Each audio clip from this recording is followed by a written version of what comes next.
আসসালামু আলাইকুম সবাইকে ত্রিকোণমিতির নতুন একটি ক্লাসে স্বাগতম। আজকে আমরা প্রথমে ত্রিকোণমিতির সূত্রগুলো দেখব, এরপরে আমরা কয়েকটা অঙ্ক প্র্যাকটিস করব। তো প্রথমে আমরা ত্রিকোণমিতির কয়েকটা সূত্র দেখে নিই। প্রথমে দেওয়া আছে এই যে sine square theta plus cos square theta equal 1। এরপরে এটা থেকে আমরা আবার লিখতে পারি সাইন স্কোয়ার থিটা, এই যে কস স্কোয়ার থিটা যদি ওই পাশে চলে যায় তাহলে হয়ে যাবে কি 1, কস স্কোয়ার থিটার আগে ছিল প্লাস, সমান চিহ্নের ওই পাশে চলে গেলে প্লাস হয়ে যায় মাইনাস, আমরা জানি এই জন্য 1 মাইনাস কস স্কোয়ার থিটা। এরপর আবার সেম যদি কস স্কোয়ার এই পাশে রাখি তাহলে সাইন স্কোয়ারটা ওই পাশে চলে যাবে, তাহলে হবে কি 1 মাইনাস সাইন স্কোয়ার থিটা। তাহলে এটা হচ্ছে একটা মেইন সূত্র। এরপর এটা থেকে আমরা এই দুটো সূত্র লিখতে পারি। এরপরে আরেকটা সূত্র হচ্ছে sec square theta equal to 1 plus tan square theta. তো আবার এটা থেকেও sec স্কোয়ার থিটা আর এই যে tan স্কোয়ার থিটা যদি এই পাশে নিয়ে আসি সমান চিহ্নের, এখানে ছিল প্লাস, নিয়ে আসলে হবে মাইনাস। তো sec square theta minus tan square theta equal 1। tan square theta যদি রাখি এক পাশে, তাহলে এই যে 1টা যদি ওই পাশে চলে যায় তাহলে sec স্কোয়ার থিটা ছিল আগে, এরপর 1টা আগে কোনো চিহ্ন নয় মানে প্লাস, তো এই পাশে চলে গেলে হয়ে যাবে মাইনাস। তো sec স্কোয়ার থিটা মাইনাস 1। এর হচ্ছে আরও তিনটা সূত্র।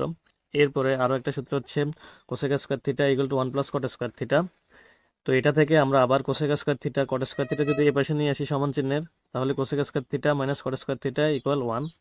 এরপরে হচ্ছে কট স্কয়ার থিটা সমান সমান, এই যে কট স্কয়ার থিটা এই জায়গাটা এক পাশে রাখলাম, 1টা তাহলে অন্য পাশে চলে যাবে, তাহলে কোসেক স্কয়ার থিটা আগেই ছিল আর 1টা ওই পাশে গেলে হয়ে যাবে মাইনাসের 1। তো কট square theta equal two cosec square theta minus 1। এই 9টা সূত্র হচ্ছে আপনার মোটামুটি খুব ইম্পর্টেন্ট আছে। তো আপনার অনেকগুলো অঙ্ক করতে গেলে এই সূত্রগুলো লাগবে।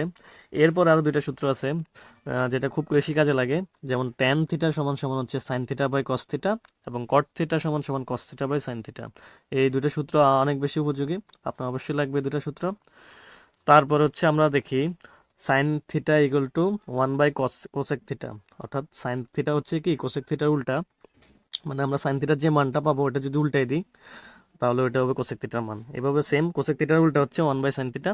তো কস থিটা হলো 1 বাই সেক থিটা হলো 1 বাই কস থিটা, তারপর tan theta equal to 1 by cot theta equal to 1 by tan theta. এইখানে এই যে পেজে যতগুলো সূত্র আছে আপনার সবগুলো মাস্ট শিখবেন, মুখস্থ করে রাখবেন।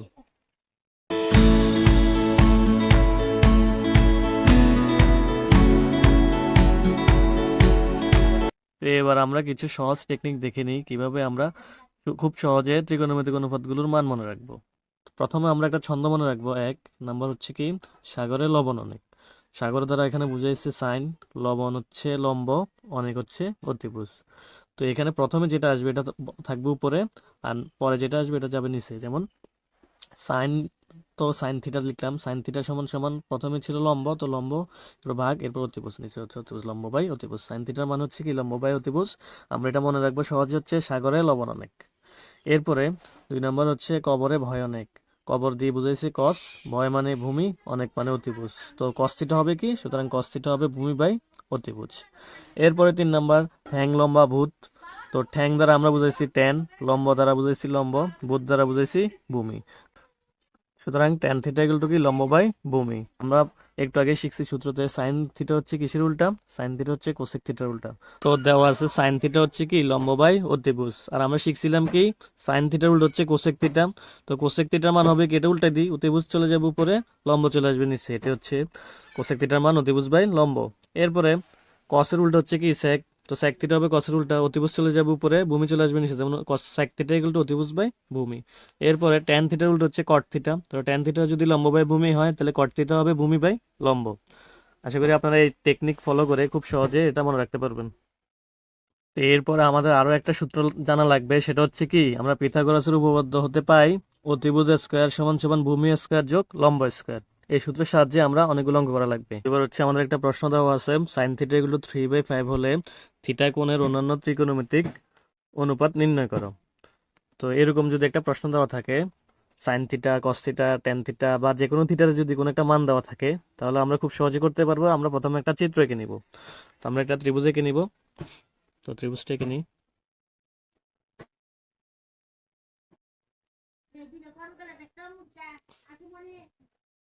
আমরা এই কোণের সাপেক্ষে চিত্রটাকে কল্পনা করবো, এই জন্য এটাকে থিটা দিয়ে নিলাম। এগুলোতে আমরা এ বি সি দিয়ে নিই, এ বি সি দিয়ে নিলাম। তো এই হচ্ছে আমাদের চিত্র। তো এখন আমরা দেখবো সাইন থিটার মান দেওয়া আছে 3/5। তো যেহেতু সাইন থিটা কোণের সাপেক্ষে আমরা চিন্তা করব, থিটা কোণের সাপেক্ষে এটা হচ্ছে ভূমি, এটা হচ্ছে লম্ব, এটা হচ্ছে অতিভুজ। তো সাইন থিটা মানে কি আমরা শিখছিলাম সাগরের লবণ অনেক। তো সাইন থিটা মানে হচ্ছে লম্ব বাই অতিভুজ। তো উপরেরটা হচ্ছে লম্বর মান, নিচেরটা হচ্ছে অতিভুজের মান। তো লম্বের মান দেওয়া আছে 3, তো আমরা চিত্রের মধ্যে দিয়ে দিই লম্বের মান হচ্ছে 3। এরপরে নিচে হচ্ছে অতিভুজের মান, অতিভুজের মান দেওয়া আছে 5, তো আমরা চিত্রের মধ্যে অতিভুজের মান দিয়ে দিই 5। তো আমাদের হচ্ছে ভূমির মানটা মিসিং। তো ভূমির মানটা আমরা কিভাবে বাইর করব? এই যে একটা সূত্র আছে, একটু আগে শিখলাম, অতিভুজ স্কয়ার সমান সমান ভূমি স্কয়ার যোগ লম্ব স্কয়ার। এই সূত্রটা লিখবো, তারপর এখানে আমরা ভূমির মানটা এই দুটার সাহায্যে বের করে নিব। তো আমরা লিখি, কি লিখবো?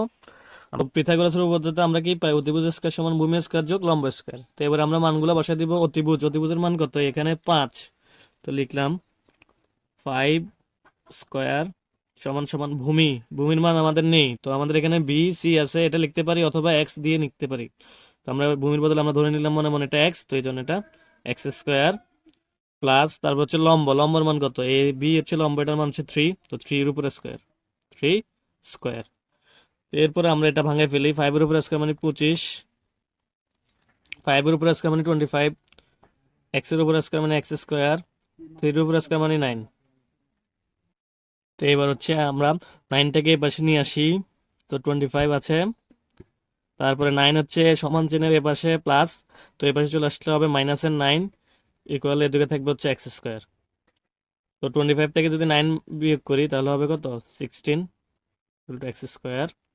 এবার আমরা জানি যে স্কোয়ারটা অন্য পাশে চলে গেলে এটা রুট ওভার হয়ে যায়, যেহেতু এখানে এক্স এর উপর স্কোয়ার আছে, এটা পাশে চলে আসলে হবে রুট ওভার 16 ইকুয়াল টু কত? এক্স। তো √16 মানে হচ্ছে কত? 4 সমান সমান এক্স। সুতরাং এক্স এর মান কত আসলো? এক্স ইকুয়াল টু আসলো 4, তার মানে এক্স এর মান আসলো 4। তো আমরা এক্স এর জায়গায় বসে দিতে পারি কত? 4। তার মানে আমাদের ভূমির মান বের হয়েছে 4। এবার আমরা প্রশ্নে বলছে কি থিটা কোণের অন্যান্য ত্রিকোণমিতিক অনুপাতগুলো নির্ণয় করো। যেহেতু এখানে সাইন থিটার মান আছে, তো আমরা বাকি রয়েছে কি cos theta, tan theta, cot theta, sec theta, cosec theta, তো এগুলো আমরা বের করব। তো এবার যদি আমরা সাইন থিটার পরে যদি কস থিটা বের করতে যাই, কস থিটা কস থিটা সমান সমান কি আমরা জানি? কবরে ভয় অনেক, ভূমি বাই অতিভুজ। তো এখানে ভূমির মান আমরা বের করছি 4, অতিভুজের মান হচ্ছে 5, তো এটা হবে কি 4/5। এরপরে কসের পরে হচ্ছে ট্যান থিটা হচ্ছে কি ঠ্যাং লম্বা ভূত, লম্ব বাই ভূমি। তো লম্বর মান হচ্ছে এখানে দেখেন 3, ভূমির মান হচ্ছে 4, তো হবে কত? 3/4। তারপর সাইন কস ট্যান গেল। এবার হচ্ছে কট থিটা হবে কি ট্যানের উল্টা, তো 4 চলে আসবে উপরে, 3 চলে আসবে নিচে, 4/3। তারপর হচ্ছে সেক থিটা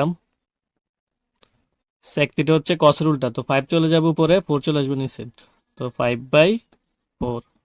এরপর হচ্ছে কোসেক থিটা, তো লিখি কোসেক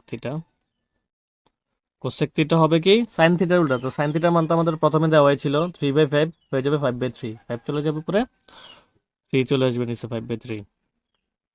তো আশা করি আপনারা এই অঙ্কটা খুব সহজেই বুঝতে পারছেন। এরকম টাইপের অঙ্ক আপনাদের হচ্ছে নৈর্ব্যক্তিক প্রশ্নে এমসিকিউতে আসবে। তো আপনারা এইভাবে যদি শিখেন, আপনার যে কোনো প্রশ্ন উত্তর দিতে পারবেন ইনশাল্লাহ। তো কেউ যদি বুঝতে কোনো প্রবলেম হয় অবশ্যই আমাকে কমেন্ট করে জানাবেন, আর নতুন ক্লাস পেতে চাইলে অবশ্যই আমাদের সাথে থাকবেন।